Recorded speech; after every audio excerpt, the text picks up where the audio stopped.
الحمد لله حمدا كثيرا طيبا مباركا فيه مباركا عليه كما يحب ربنا ويرضى جل جلاله وعم نواله، والصلاة والسلام على السيد الحبيب المصطفى وعلى آله وصحبه نجوم الهدى قادة التقى. أما بعد، اللهم انفعنا بما علمتنا وعلمنا ما ينفعنا.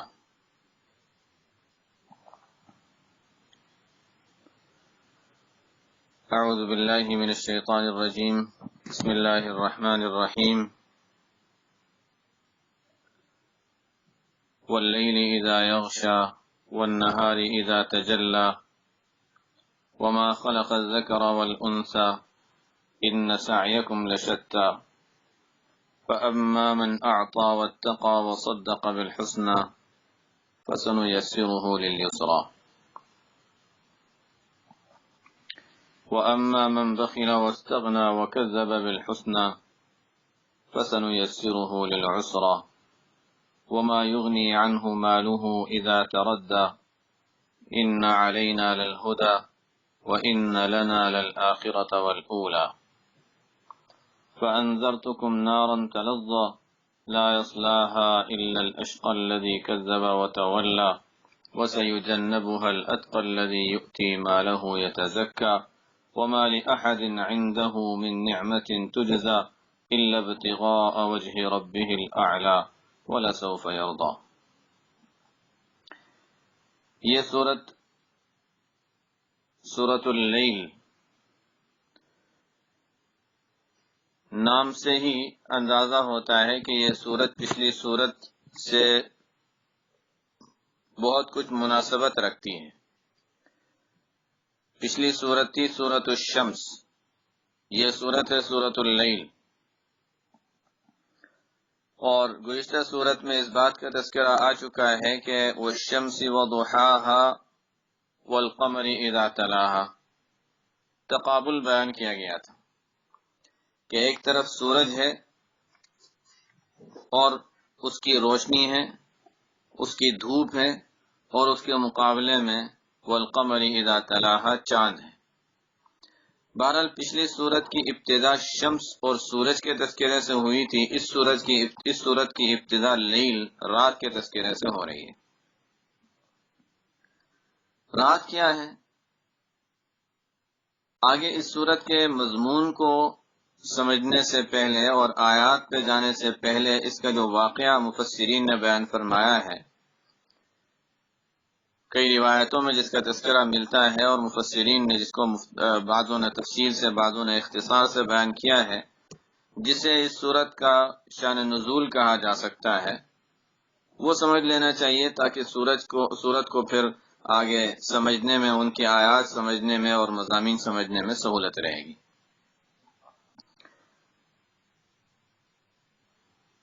واقعہ یہ ہے کہ مکہ مکرمہ میں ظاہر ہے کہ یہ سورت مکیہ ہے اور مکہ مکرمہ کے تقریباً شروع دور کی ہوگی بظاہر، جیسا کہ مفسرین نے لکھا ہے.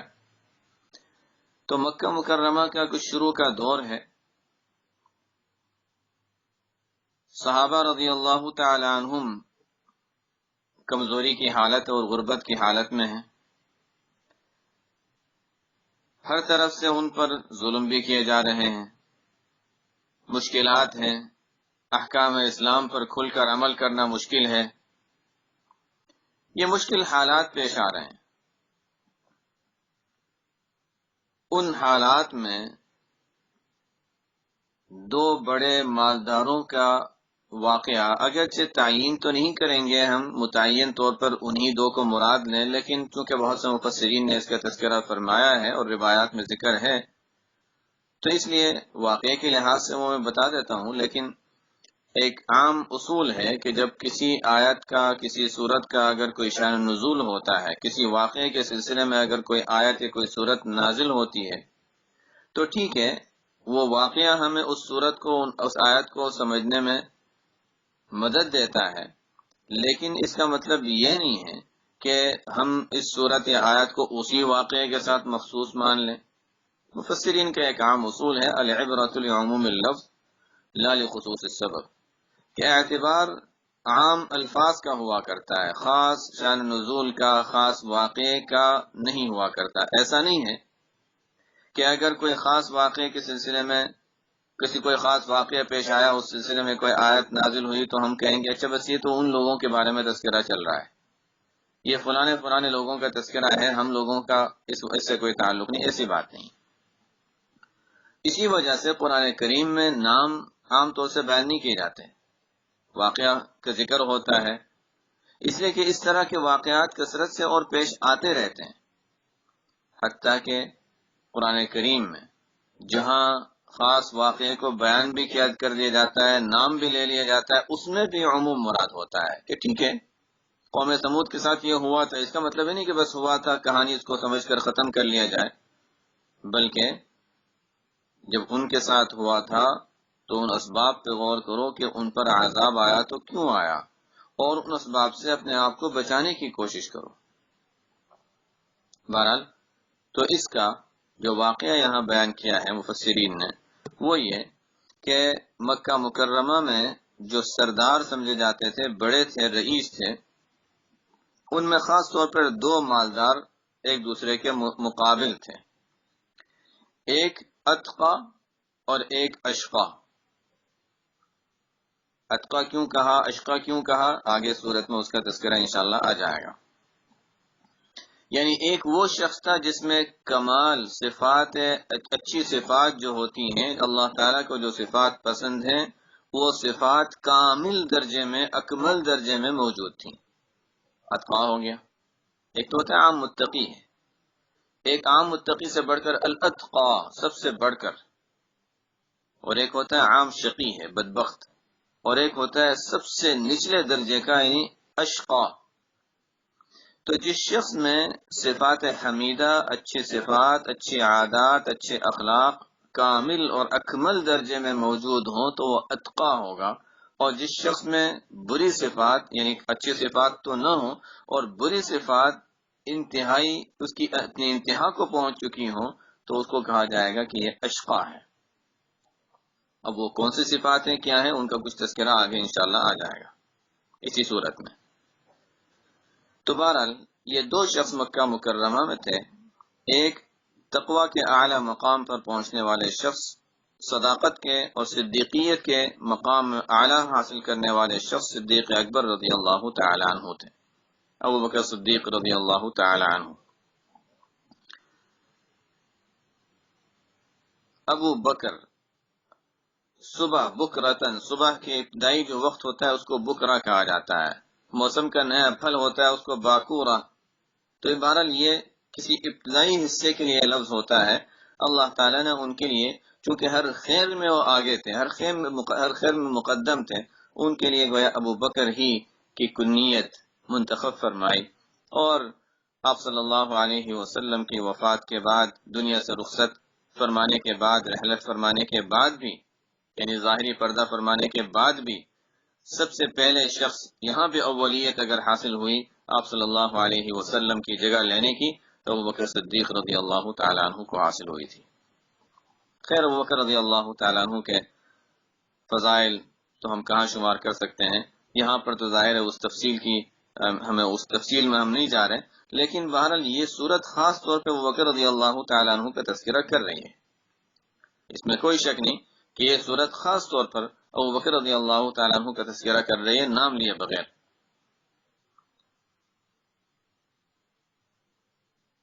اور اس صورت میں وہ طریقہ بیان کیا گیا ہے جس کے ذریعے سے انسان صدیقیت والے مقام، ایک تو نیکی اور جنت کے مقام تک پہنچے، اور اس میں جتنا ترقی کرے گا اتنا آگے ترقی کرتے کرتے صدیقیت والے مقام تک پہنچ سکتا ہے۔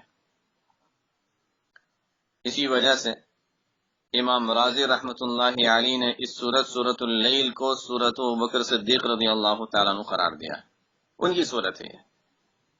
اور آگے والی سورت الضحیٰ جو ہے اور سورہ النشر اس کا تکملہ ہے وہ سورت محمد صلی اللہ علیہ وسلم۔ تو یہ سورت اللیل جو ہے وہ سورت ابوبکر صدیق رضی اللہ عنہ ہے، گویا ان کا تذکرہ ہے، صدیقیت کا تذکرہ ہے اور مقام بلند حاصل کرنے کا ان کا تذکرہ ہے۔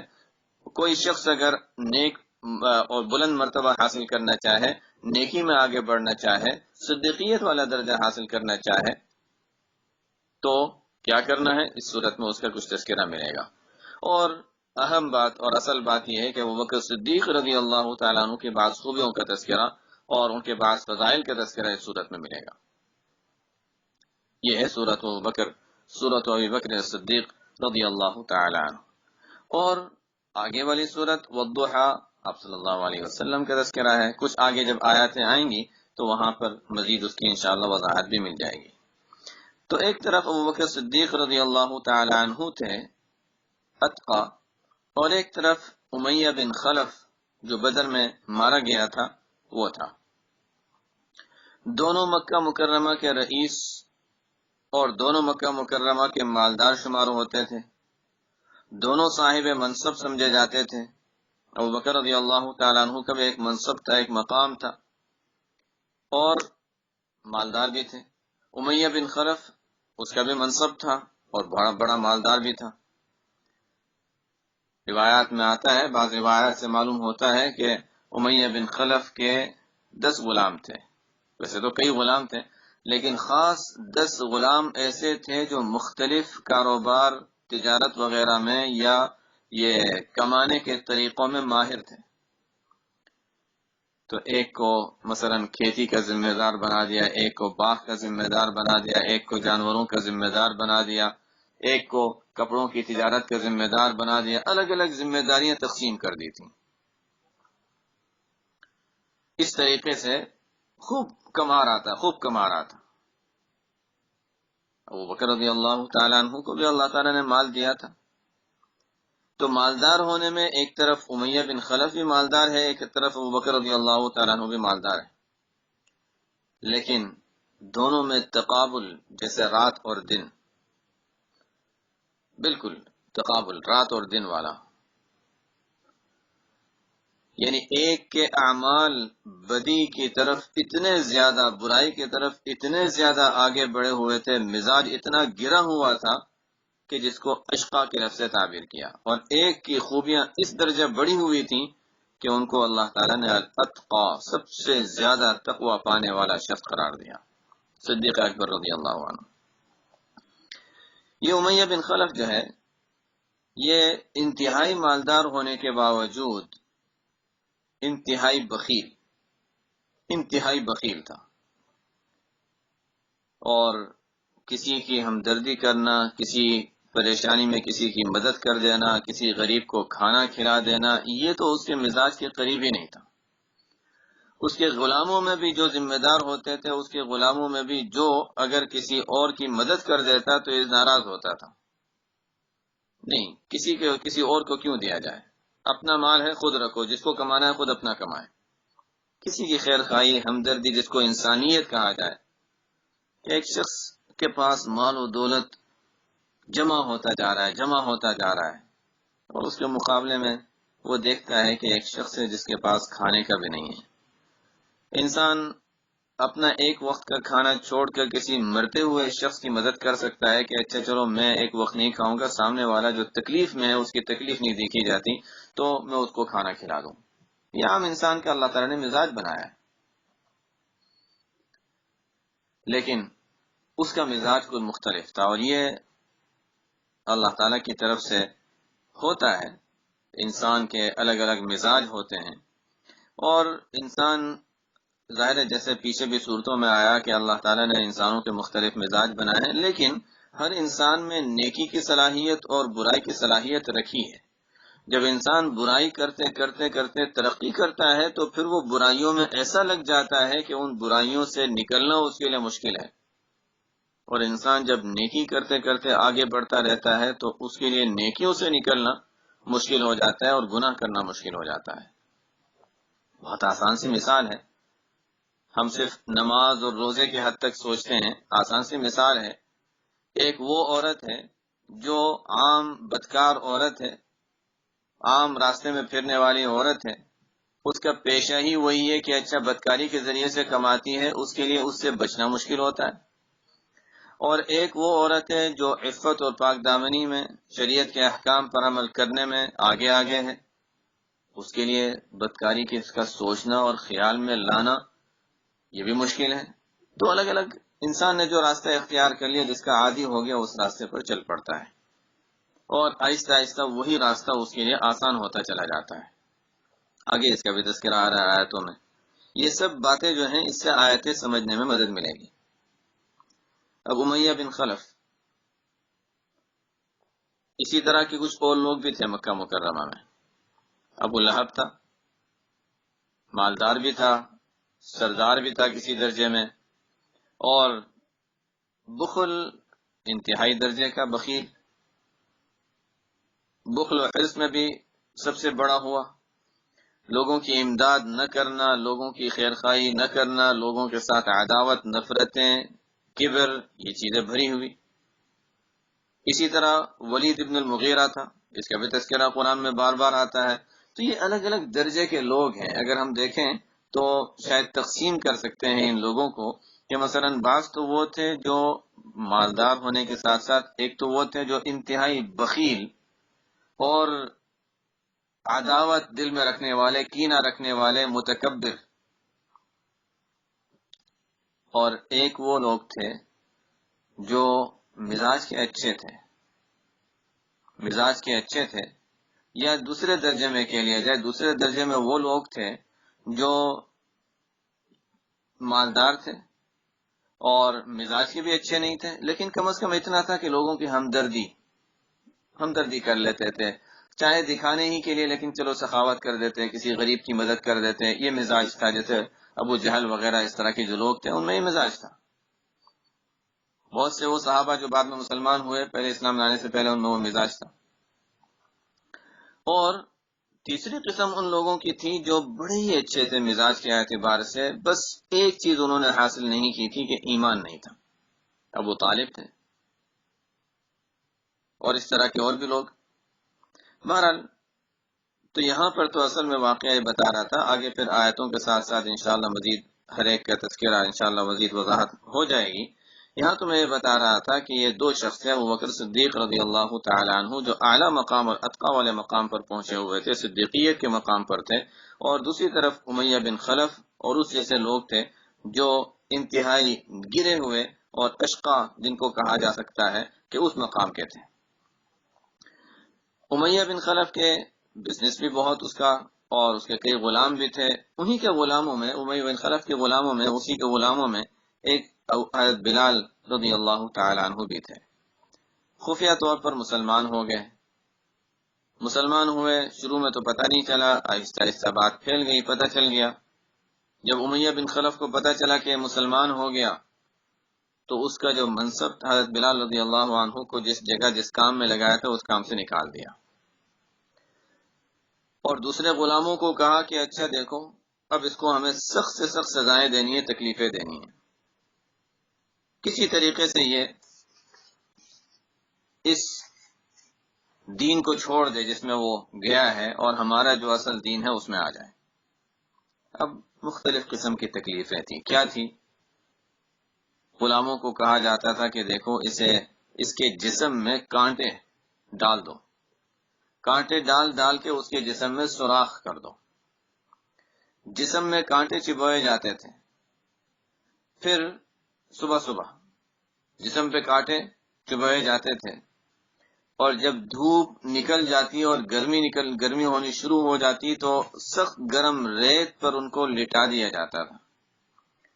سخت گرم ریت پر لٹانے کے بعد اوپر سے گرم پتھر ان کے اوپر رکھ دیے جاتے تھے تاکہ ہل بھی نہ سکیں. وہاں کی گرمی میں باہر تھوڑی دیر ٹھہرنا ہی مشکل ہے، لیکن اس گرمی میں زخمی جسم کے ساتھ سخت گرم ریت کے اوپر لٹا دینا جس پر انسان پیر نہ رکھ سکے، وہاں پورا جسم رکھنا، اور اوپر سے گرم گرم پتھر، بڑے بڑے پتھر رکھ دینا. اور اسی پر اکتفا نہیں تھا، بلکہ ساتھ میں یہ بھی حکم تھا غلاموں کو کہ ان کے ارد گرد آگ جلا دو. اس گرمی کے ساتھ اطراف میں آگ بھی جلتی رہتی تھی. انتہائی جیسی سزا وہ دے سکتا تھا. جب انسانیت چلی جاتی ہے تو انسان عجیب عجیب حرکتیں کرنے لگتا ہے. یعنی وہ تکلیف جو انسان اپنے کسی کسی دوسرے جاندار کے بارے میں برداشت نہ کر سکے. ایک کیڑے کو انسان دیکھتا ہے تکلیف میں ہے تو انسان کو ترس آتا ہے، کسی پرندے کو دیکھتا ہے تکلیف میں ہے تو ترس آتا ہے اس پر، لیکن انسان دوسرے انسان کو خود تکلیف میں ڈالے اور اس پر ترس نہ آئے، یہ ہے جس کو صورت میں آگے بیان کیا گیا فَسَنُيَسِّرُهُ لِلْعُسْرَىٰ، کہ برے کام اور جو اللہ کی نظر میں انتہائی ناراضگی والے کام ہیں، اس طرح کے کام اور جہنم تک لے جانے والے کام اس کے لیے آسان ہو جاتے ہیں. ہم دنیا میں حالات دیکھ ہی رہے ہیں کہ کیسے انسانوں کے ساتھ معاملہ کیا جا رہا ہے. کسی انسان کی کسی ایک انگلی اگر جل رہی ہو یا تھوڑی سی جل جاتی ہے، کبھی استیل لگ جاتی ہے، کبھی کہیں آگ لگ جاتی ہے، تو انسان اس کے اوپر کچھ کریم لگاتا ہے اور پتہ نہیں کیا کیا کرتا ہے کہ اچھا وہ درد ختم ہو جائے، جلن ہو رہی ہے. دوسروں کو دیکھ کر بھی ترس آتا ہے. لیکن وہ کیا مرحلہ ہے؟ اسی دنیا میں ابھی ابھی یہ حالات بھی ہو رہے ہیں کہ ایک شخص دوسرے شخص کے اوپر مٹی کا تیل ڈال رہا ہے یا گیس ڈال رہا ہے، اور گیس ڈال کے اس کے اوپر آگ جلا کے دیکھ رہا ہے کہ وہ زندہ آگ میں جل رہا ہے. وہ بھی انسان ہی ہے آخر، لیکن ظاہر ہے کہ وہ جسم کے لحاظ سے انسان ہے، روح کے لحاظ سے وہ انسانیت ختم ہو چکی ہے. جس کو پچھلی صورت میں ہم نے پڑھا تھا کہ وَنَفْسٍ وَمَا سَوَّاهَا فَأَلْهَمَهَا فُجُورَهَا وَتَقْوَاهَا، تو وہ نفس جو اندر کی جو حالت ہے وہ جب درست نہیں ہوتی تو انسان صرف جسم رہ جاتا ہے، اصل انسانیت ختم ہو جاتی ہے. تو امیہ بن خلف کی طرف سے بلال رضی اللہ تعالی عنہ کو طرح طرح کی بہرحال سزائیں دی جاتی تھیں، اور ان سے کہا جاتا تھا کہ دیکھو ایک خدا کو ماننے کی بجائے تمام جن خداؤں کو ہم مانتے ہیں، لات اور عزا وغیرہ، ان کو ماننا شروع کر دو. یہ کہتے تھے احد احد، میں تو ایک ہی اللہ کو مانوں گا، ایک ہی اللہ کو مانوں گا، اللہ ایک ہی ہے.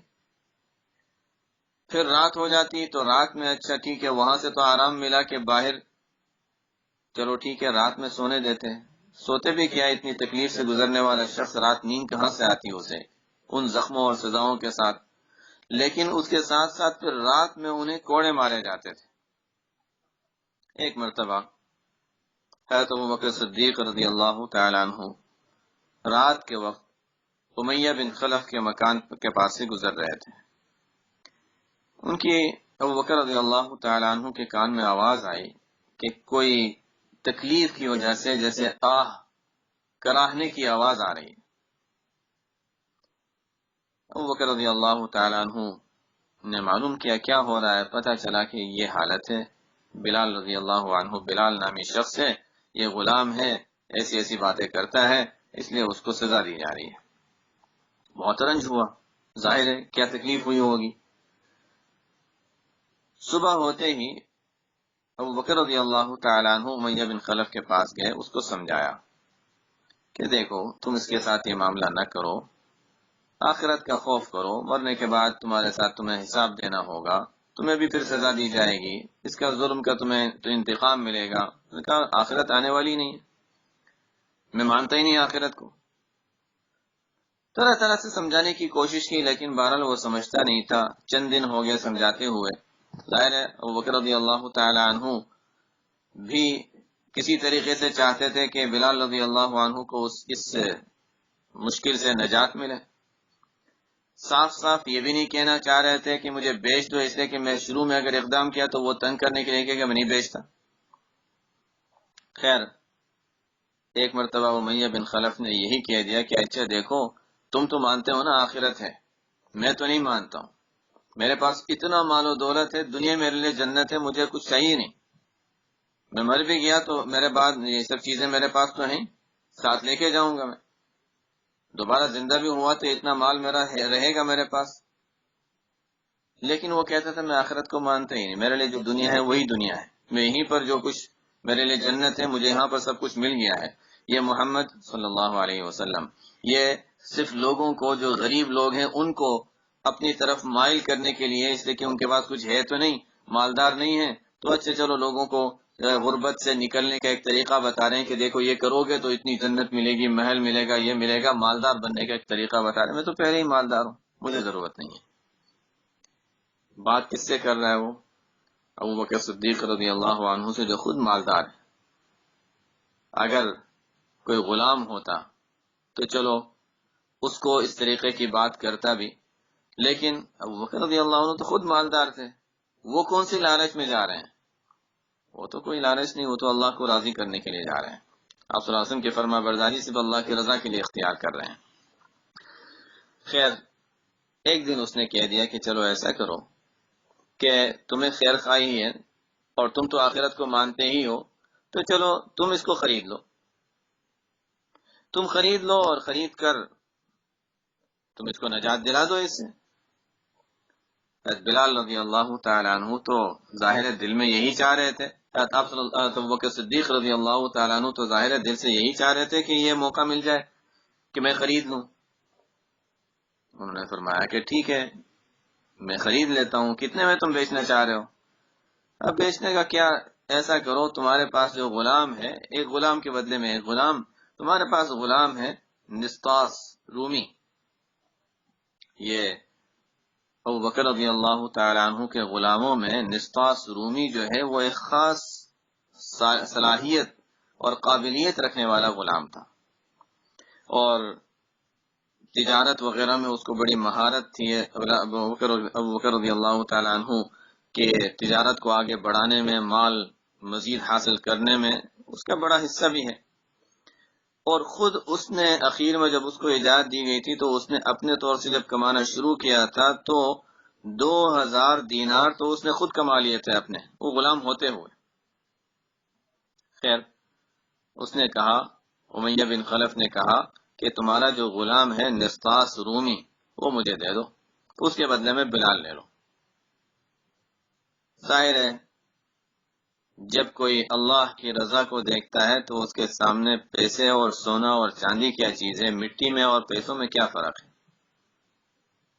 ان کی نظر تو اللہ پر تھی، ان کی نظر تو یہ تھی کہ بس میرا اللہ مجھ سے راضی ہو جائے، میں ایک اللہ کے بندے کو، توحید موحد کو اس مشکل سے نجات دلا دوں۔ نسطاس رومی اس وقت تک مسلمان نہیں تھے، تو ابو بکر رضی اللہ تعالیٰ عنہ نے شرط منظور کر لی کہ ٹھیک ہے یہ بھی لے لو۔ ظاہر ہے نسطاس رومی جب وہ جائے گا امیہ بن خلف کے پاس تو 2000 دینار بھی ساتھ میں اس کے پاس جو ہے وہ بھی ساتھ جائیں گے۔ بعض روایتوں سے معلوم ہوتا ہے کہ نسطاس رومی 2000 دینار کے ساتھ امیہ بن خلف کے پاس گیا، اور امیہ بن خلف نے اس کے بدلے میں ابو بکر رضی اللہ تعالیٰ عنہ کو بلال رضی اللہ تعالیٰ عنہ معاوضے کے طور پر دے دیے۔ یہ بے کا معاملہ ہوا، اور بعض روایتوں سے معلوم ہوتا ہے کہ اوپر سے مزید ابو بکر رضی اللہ تعالیٰ عنہ نے اور زیادہ 40 اوقیہ، ایک اوقیہ 40 درہم کا ہوتا ہے، ایک اوقیہ 40 درہم کا ہوتا ہے، تو اور مزید 40 اوقیہ مزید اوپر سے چاندی کے انہوں نے امیہ بن خلف کو دیے تھے۔ گویا کہ یہ بتایا کہ یہ جس غلام کو تم اتنا کم قیمت سمجھ رہے ہو یہ کم قیمت نہیں ہے، نسطاس رومی کے مقابلے کا نہیں ہے، نسطاس رومی کے ساتھ 2000 دینار کے تب بھی برابر نہیں ہے، میں اوپر سے مزید دیتا ہوں اور تب بھی میں کہتا ہوں کہ یہ کوئی برابری نہیں۔ امیہ بن خلف کو تعجب ہوا کہ اتنا نکما غلام، اس کے مقابلے میں نسطاس رومی جیسا اتنا ماہر غلام، یہ ابو بکر کو کیا ہو گیا ہے؟ ہنس رہا تھا، وہ لوگوں کو ساتھ جمع کیا ہوا تھا، اپنے لوگوں کے ساتھ کھڑا تھا، ہنس رہا تھا کہ دیکھو اس کو کہ اتنے نکمے غلام کے بدلے میں اتنا اچھا غلام مجھے دے رہا ہے، 2000 دینار بھی اس کے ساتھ ہے۔ حضرت ابو بکر رضی اللہ تعالی عنہ نے ارشاد فرمایا کہ میں جانتا ہوں اس غلام کی، بلال کی کیا قیمت ہے، اللہ کے یہاں یہ غلام بڑا قیمتی ہے، اگر مجھے اس سے بڑی رقم بھی دینی پڑتی تو وہ بھی میں دینے کے لیے تیار تھا، بلال رضی اللہ عنہ کو خرید کر آزاد کرنے کے لیے۔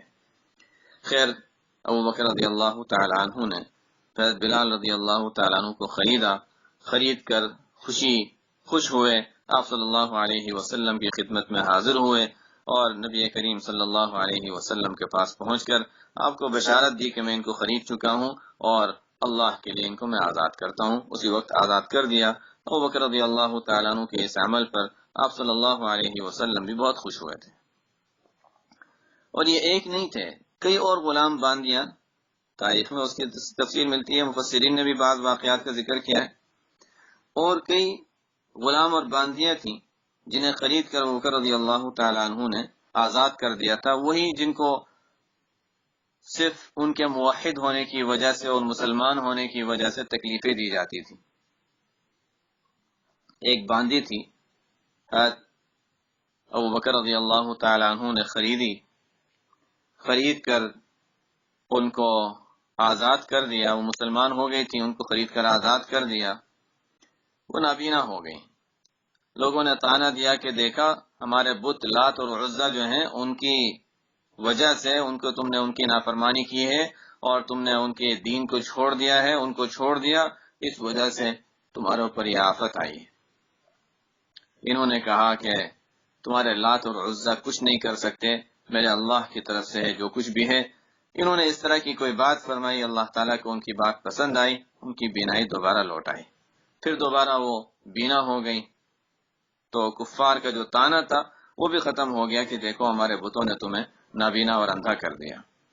خیر، عجیب عجیب واقعات اس زمانے میں پیش آئے تھے، شروع کا دور تھا، بڑی مشکلات سے مسلمان گزر رہے تھے۔ حضرت ابوبکر صدیق رضی اللہ تعالیٰ عنہ کا ان میں ایک بہت بڑا حصہ تھا کہ مالدار تھے اور اپنا مال آپ صلی اللہ علیہ وسلم پر بھی خوب خرچ کرنا چاہتے تھے اور مسلمانوں پر بھی خوب خرچ کرنا چاہتے تھے، ان کی تکلیفوں سے نکالنے کے لیے مال خوب خرچ کرتے تھے۔ بڑے مالدار ہونے کے ساتھ ساتھ آہستہ آہستہ مال خرچ کرتے رہے۔ یہاں پر دو چیزیں دیکھنی ہیں، ایک تو مال خرچ کرنا اور اللہ کے دین کی نصرت اور مدد کرنا، یہ ابوبکر رضی اللہ عنہ کا جذبہ، اور دوسری طرف ہمیں یہ بھی دیکھنا ہے جو ہم بہت سی مرتبہ بھول جاتے ہیں کہ ابوبکر رضی اللہ تعالی عنہ جیسا شخص جب خرچ کر رہا ہے اور خوب خرچ کر رہا ہے، اس کے باوجود آپ صلی اللہ علیہ وسلم اور صحابہ غربت ہی میں رہے۔ آپ صلی اللہ علیہ وسلم نے اپنے لیے کوئی محل نہیں تیار کر لیا، کوئی بزنس نہیں بنا لیا، کوئی زمین نہیں خرید لی کہ چلو بعد میں کام آتی رہے گی، نہیں۔ یہ جو سمجھا جاتا ہے کہ چلو غربت کا زمانہ تھا، صحابہ غریب تھے، فقر تنگی کا زمانہ تھا، تو اس وجہ سے انہوں نے تنگی سے گزارا کر لیا۔ ہمیں تو دعا سکھائی گئی ہے، ربنا آتنا فی الدنیا حسنہ، ہمیں تو دنیا میں بھی مالدار بننا ہے، آخرت میں بھی مالدار بننا ہے۔ ہماری کمزوری کی وجہ سے یہ بات پہلے آ چکی ہے، ہماری کمزوری کا معاملہ الگ ہے، اپنی کمزوری کا اقرار کرتے ہوئے ہم جو کریں، لیکن یہ نہ سوچیں کہ آپ صلی اللہ علیہ وسلم کو تو چونکہ تھا ہی نہیں، ابوبکر رضی اللہ عنہ تو اپنی پورا سب کچھ دینے کے لیے ہر وقت تیار تھے۔ آپ صلی اللہ علیہ وسلم اپنے لیے کچھ رکھنا ہی نہیں چاہتے تھے۔ ہمارا معاملہ یہ ہے کہ اچھا چلو ٹھیک ہے، فلانے نے کچھ دے دیا وہ بھی رکھ لو، کسی نے ہدیہ دیا وہ بھی رکھ لو، جمع کرتے رہو، اور کچھ جمع ہو گیا تو اچھا چلو ٹھیک ہے، کوئی بزنس شروع کر دو، کہیں پر کوئی تجارت شروع کر دو، یا اپنی تجارت شروع کی اس میں نفع ملا تو ایک اور تجارت شروع کر دو۔ یہ ہمارا مزاج ہے، آپ صلی اللہ علیہ وسلم کا یہ مزاج نہیں تھا۔ بہرحال کہنے کا مقصد یہ ہے کہ ایسا نہیں ہے کہ آپ صلی اللہ علیہ وسلم کو جو تنگی پیش آئی تھی اس کو دور کرنے کے کوئی اسباب موجود نہیں تھے، کوئی دینے والا نہیں تھا، صحابہ سب فقراء تھے، ایسی بات نہیں ہے۔ شروع سے لے کر اخیر تک، شروع میں صحابہ جانثار تھے، اپنا مال پورا دینا چاہتے تھے، آپ صلی اللہ علیہ وسلم لینا ہی نہیں چاہتے تھے۔ بعد میں بھی یہی حالت رہی اور یہی حالات آگے بڑھتے رہے۔ پھر اللہ تعالیٰ نے ظاہری فتوحات بھی دے دی تھی، ہر طرح سے مالدار ہو رہے تھے، زمینیں مل رہی تھیں، باغات مل رہے تھے، لیکن آپ صلی اللہ علیہ وسلم کا آخری دور بھی وہی کہ ایک دن کھانا ہے تو ایک دن کھانا نہیں ہے، گوشت تو کئی دنوں تک ملتا نہیں تھا، گھر میں آگ چولہا جلتا ہی نہیں تھا، آخری دور بھی وہی تھا۔ کبھی دل چاہتا ہے کہ ہمیں کوئی موقع ہو تو شمائل ترمذی بھی پڑھنی چاہیے، چاہے یعنی تفسیر کے ساتھ ساتھ، ظاہر ہے کہ ایک گھنٹے میں دونوں کام نہیں ہو سکتے، لیکن اس میں آپ صلی اللہ علیہ وسلم کے عادات کو، آپ صلی اللہ علیہ وسلم کے اخلاق کو، اور بہت سی اہم باتوں کو امام ترمذی رحمۃ اللہ علیہ نے بیان فرمایا ہے۔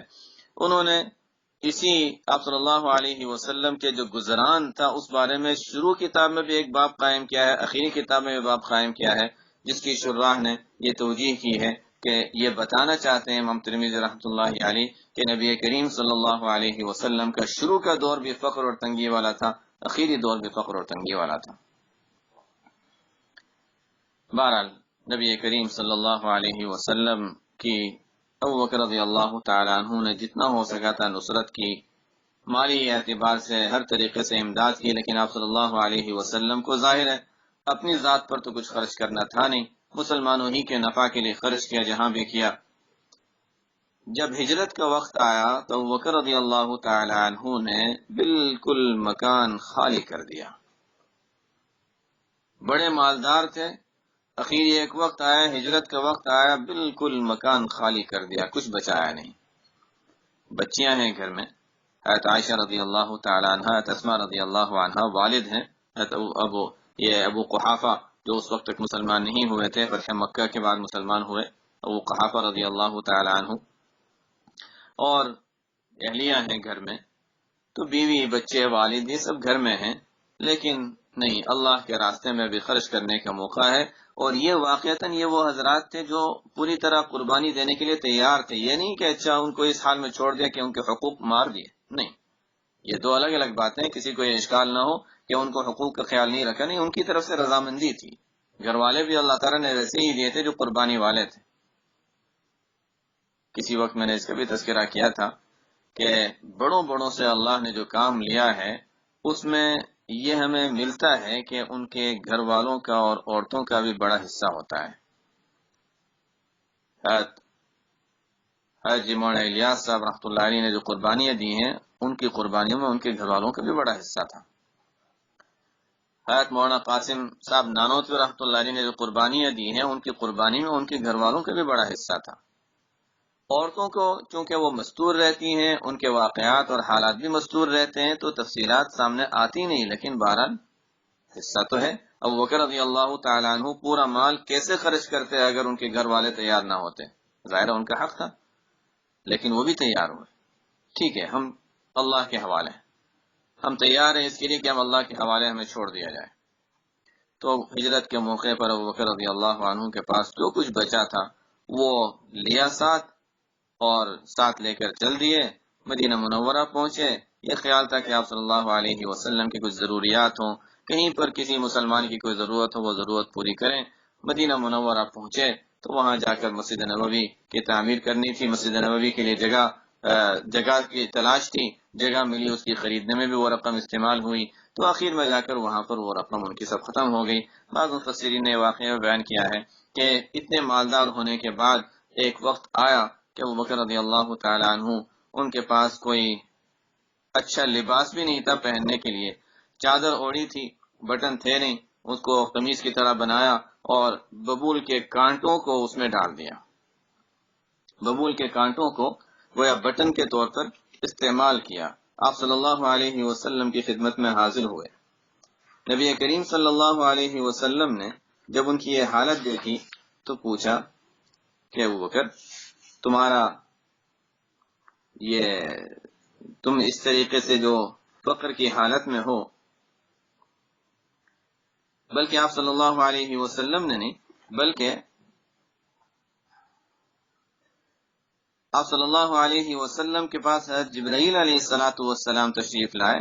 حضرت جبرائیل علیہ السلام نے آپ صلی اللہ علیہ وسلم سے فرمایا کہ محمد، اللہ تعالیٰ ابو بکر کو سلام کہتے ہیں، اور اللہ تعالیٰ یہ پوچھتے ہیں کہ ابو بکر سے یہ پوچھ لو کہ اس فقر میں بھی تم مجھ سے راضی ہو یا دل میں کچھ کدورت آ گئی ہے؟ جیسے ہوتا ہے کہ انسان جب کوئی نیک کام کر کے مشقت اٹھاتے اٹھاتے تھک جاتا ہے، کبھی دل میں یہ خیال آ سکتا ہے کہ یا اللہ، میں نے تیرے لیے اتنا کیا، تو نے مجھے راحت نہیں پہنچائی، میں تکلیفوں میں آ گیا۔ انسان تو یہ کہتا ہے کہ اچھا، جب وعدہ ہے نا کہ جب تم خرچ کرو گے تو اللہ اس کا معاوضہ دے گا، بدل دے گا، تو انہوں نے اتنا خرچ کیا اور خرچ کرنے کا معاوضہ کیا، وہ تو بیچارے فخر میں آ گئے تھے۔ تو یہ اللہ کی طرف سے سوال تھا، میں اس کی تفصیل میں تو نہیں جانا چاہ رہا، میں تو صرف واقعہ بتا رہا ہوں کہ اللہ تعالیٰ کی طرف سے سوال کیا جا رہا ہے کہ کیا اس حالت میں بھی تم مجھ سے راضی ہو یا تمہارے دل میں کچھ کدورت آ گئی ہے، دل میں کچھ میل آ گیا ہے۔ ابو بکر رضی اللہ تعالیٰ عنہ نے جب یہ بات سنی تو عجیب حالت ہو گئی، ان کی عجیب کیفیت ہو گئی، اور کہنے لگے کہ میں اللہ تعالیٰ سے میرے دل میں کدورت آئے، یہ کیسے ہو سکتا ہے؟ فرمایا انا عن ربی راض، انا عن ربی راض، میں اپنے رب سے راضی ہوں، میں راضی ہوں، مجھے کوئی کدورت نہیں، میرے دل بالکل صاف ہے، میں تو خوش ہوں اللہ تعالیٰ کے لیے، میں نے اللہ کے لیے خرچ کیا ہے، مجھے اس میں کسی طرح کی کوئی شکایت نہیں اللہ تعالیٰ سے، اور میں شکایت کر بھی کیسے سکتا ہوں۔ نبی کریم صلی اللہ علیہ وسلم نے بھی ارشاد فرمایا تھا، بخاری شریف مسلم شریف میں بھی روایتیں ہیں، مختلف الفاظ ہیں، جس کا حاصل یہ ہے کہ آپ نے فرمایا کہ دیکھو کسی کے مال نے مجھے اتنا فائدہ نہیں پہنچایا جتنا ابو بکر رضی اللہ تعالیٰ عنہ کے مال نے مجھے فائدہ پہنچایا۔ اگر میں کسی کو اپنا دوست بناتا، وَلَوْ كُنْتُ مُتَّخِذًا خَلِيلًا، اگر میں کسی کو لوگوں میں سے کسی کو دوست بناتا تو ابو بکر رضی اللہ عنہ کو اپنا دوست بناتا، لیکن اللہ نے مجھے اپنا خلیل بنایا، یعنی دل میں کسی کے ساتھ وہ خلت والا معاملہ وہ تو صرف اللہ کے ساتھ ہے، کسی انسان کے ساتھ میں نہیں کرتا۔ ہاں، ان کے ساتھ اسلامی اخوت، ان کے ساتھ ظاہری محبت اور تعلق وہ تو ہے ہی، لیکن خلت جس کو کہا جاتا ہے اس درجے میں تو میرے دل میں جو محبت ہے وہ صرف اللہ کے لیے ہے، اور اللہ تعالیٰ ہی کے لیے اس کو میں نے رکھا ہے، دنیا کے کسی شخص کے لیے میں نے وہ حصہ نہیں رکھا۔ خیر یہ تو واقعہ تھا، ابو بکر رضی اللہ تعالیٰ عنہ کے کمالات وغیرہ کا تو خیر تذکرہ کرنے کا موقع نہیں ہے، نہ بلال رضی اللہ عنہ کے کمالات کا۔ اتنا ہے کہ واقعہ تو سب نے پڑھا ہی ہے اور بہت مشہور ہے کہ ایک مرتبہ آپ صلی اللہ علیہ وسلم نے حضرت بلال رضی اللہ تعالیٰ عنہ سے پوچھا کہ ایک بلال یہ تو بتاؤ کہ تم کون سا عمل کرتے ہو؟ میں جنت میں گیا تو جنت میں میرے آگے آگے تمہارے قدموں کی آواز آ رہی تھی، تمہارے پیر رکھنے کی آواز آ رہی تھی، کون سا عمل کرتے ہو؟ انہوں نے فرمایا رسول اللہ، یا رسول اللہ میں تو کوئی ایسا خاص عمل تو نہیں کر رہا ہوں، ہاں ایک عمل ہے کہ میں ہر وقت باوضو رہنے کا اہتمام کرتا ہوں، کہ وضو کر لیتا ہوں، جب بھی وضو نہیں ہوتا وضو کر لیتا ہوں، جب وضو ٹوٹتا ہے وضو کر لیتا ہوں، اور وضو کے بعد کچھ نہ کچھ نماز ضرور پڑھ لیتا ہوں جس کو تحیۃ الوضو کہا جاتا ہے۔ آپ صلی اللہ علیہ وسلم نے ارشاد فرمایا بس یہی ہے گویا یہ وہ عمل ہے تحیۃ الوضو جس کی وجہ سے تم نے یہ مقام پایا۔ خیر اللہ تعالیٰ نے ان کو ایک خاص مقام دیا تھا۔ آپ صلی اللہ علیہ وسلم جب آزاد کر دیے گئے تو آپ صلی اللہ علیہ وسلم کی خدمت میں مستقل رہنے لگے، سفر و حضر کے ساتھی رہے۔ اذان بلال تو مشہور ہی ہے، آپ صلی اللہ علیہ وسلم کے سفر ہو یا حضر ہو ہر موقع پر مؤذن رہے۔ فتح مکہ کے موقع پر بھی آپ صلی اللہ علیہ وسلم نے انہی کو کہا کہ چلو اذان دو۔ مکہ کے لوگ بڑے بڑے سردار نئے نئے ابھی اسلام میں داخل ہوئے یا ابھی ہونے کا سوچ رہے ہیں، اور بلال حبشی اذان دے رہے ہیں۔ اتنا اونچا مقام، اتنا بڑا اعزاز بلال حبشی کو کیوں ملا؟ کیوں کوئی بڑا آدمی ابو بکر عثمان ان میں سے کوئی آگے نہیں بڑھ گیا؟ یا کیوں ہمارے لوگوں میں سے ابو سفیان وغیرہ میں سے کوئی آگے نہیں بڑھ گیا؟ بلال حبشی۔ خیر واقعہ جو بھی ہوا اس کی تفصیلات سورہ حجرات میں آتی ہیں، کبھی اگر موقع ملا تو انشاءاللہ سورہ حجرات بھی پڑھیں گے، اس لیے کہ اس میں بڑے اہم سبق اللہ تعالیٰ نے سکھائے ہیں۔ خیر اللہ تعالیٰ نے اب بلال رضی اللہ عنہ کو بڑا اونچا مقام دیا۔ اب اس صورت کی ہم آیتوں کو تھوڑا سا دیکھ لیتے ہیں، اگرچہ وقت ختم کے قریب ہے لیکن چند آیتیں پڑھ لیتے ہیں، باقی صورت انشاءاللہ آئندہ ہفتے مکمل کر لیں گے۔ واللیل اذا یغشا، قسم ہے رات کی جب وہ چھا جاتی ہے، یہ ڈھانپ لیتی ہے روشنی کو اور سورج کو ڈھانپ لیتی ہے، جس کی وجہ سے اندھیرا آ جاتا ہے۔ ایک تو رات اللہ کی قدرت کاملہ کی نشانی ہے، رات کا آنا۔ دوسری بات یہ ہے کہ یہ رات ایک طرح سے موت کی نشانی ہے۔ رات آئی لوگ سو جاتے ہیں، جیسے موت آ جاتی ہے انسان سو جاتا ہے۔ موت کیا ہے؟ موت اور نیند قریب قریب ہے۔ نیند کی حالت میں انسان کے ظاہری حواس ختم ہو جاتے ہیں، انسان کو اب آواز بھی نہیں آ رہی، دیکھ بھی نہیں رہا ہے، سن نہیں رہا ہے، سونگ نہیں رہا ہے۔ رات نیند کی حالت میں انسان کے حواس غائب ہو جاتے ہیں، یعنی اپنا کام کرنا بظاہر چھوڑ دیتے ہیں، اور اس سے آگے کا درجہ یہ ہے کہ پورا جو انسان کی ماں بے احساس جو حیات ہے وہ ختم ہی ہو جائے، جس کا تذکرہ پہلے آ چکا ہے۔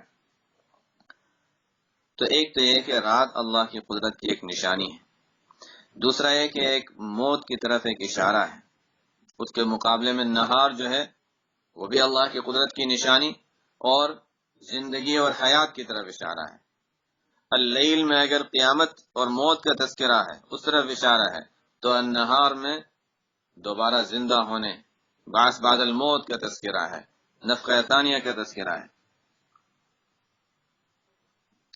اسی طرح رات ہم کہتے ہیں اندھیرا اور نور اور ظلمت، ظلمت اور نور، تو لیل اندھیرا ظلمت یہ گویا برے اعمال کی طرف اشارہ ہے، اور النہار یہ اچھے نورانی اعمال، اچھے اعمال کی طرف اشارہ ہے۔ اسی طرح یہ کئی چیزیں ہیں مفسرین نے جو بیان کی، اور بہت سی اس میں باتیں ہمیں معلوم ہوتی ہیں۔ اسی طرح رات اور دن تغیر احوال، اگر کوئی شخص برے اعمال میں لگا ہوا ہے تو یہ نہ سوچے کہ اب میرے لیے مشکل ہی ہے، بس اب میں تو نیکی کر ہی نہیں سکتا، میرے لیے تو نیکی کرنا مشکل ہے، نمازوں کا اہتمام اگر نہیں ہوتا، یا تہجد کا اہتمام نہیں ہوتا، یا نوافل کا اہتمام نہیں ہوتا، تو نا امید ہو جائے کہ بس اب مجھ سے تو ہو ہی نہیں سکتا۔ نہیں نہیں، رات کے بعد اگر دن آ سکتا ہے، اتنا بڑا سورج اگر طلوع ہو سکتا ہے، اللہ کی قدرت اگر اتنی بڑی ہے کہ دن رات کے بعد دن آ سکتا ہے، تو تمہاری تہجد کے چھوڑنے کے بعد تہجد کی پابندی کیوں نہیں ہو سکتی؟ تمہاری تلاوت کا معمول نہیں ہے اور نہیں بن رہا ہے، تو اگر اللہ تعالیٰ رات کے بعد دن لا سکتا ہے تو تمہاری یہ غفلت والی زندگی کے بعد دوبارہ اچھی زندگی بھی تمہیں دے سکتا ہے۔ تمہاری قرآن کی تلاوت اور ذکر اللہ سے خالی زندگی کے بعد قرآن کی تلاوت والی زندگی اور ذکر اللہ والی زندگی بھی تمہیں دے سکتا ہے۔ حالات بدلتے ہیں، اللہ کی قدرت سے کوئی بعید نہیں، مانگو اللہ سے۔ تو حالات کے تغیر کی طرف بھی اشارہ ہے۔ کوئی برے اعمال میں ہے تو یہ نہ سوچے کہ نیک اعمال میں آ ہی نہیں سکتا، نا امید ہو جائے۔ اگر کوئی نیک اعمال کر رہا ہے تو یہ نہ سوچے کہ اب میں بزرگ ہو گیا، اب مجھے دوسروں کی ہی فکر کرنی ہے، اپنی فکر نہیں کرنی، اب میں نیک ہو گیا ہوں، اب مجھے اطمینان ہو گیا اپنے آپ پر۔ نہیں نہیں، حالات بدلتے ہیں۔ القلب، قلب کو قلب اسی لیے کہتے ہیں تقلب، پلٹتا رہتا ہے۔ کبھی اپنے اوپر اطمینان کر کے بیٹھ نہ جاؤ کہ اب تو ہم نیک ہو گئے ہیں، اب ہمیں ضرورت نہیں رہی، اب ہمیں صلحاء کی مجلس میں بیٹھنے کی، نیک لوگوں کے پاس جانے کی ضرورت نہیں رہی۔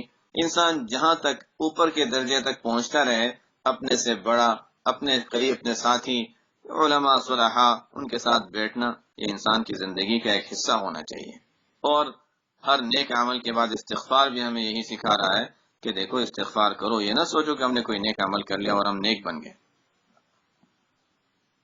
پھر وہی پچھلی صورت میں جو بتائی تھی ایک اور بات، کہ یہاں پر تقابل کا تذکرہ ہے، کہ دیکھو سورج ہے تو اس کے مقابلے میں چاند ہے، یہاں پر رات ہے اس کے مقابلے میں دن ہے۔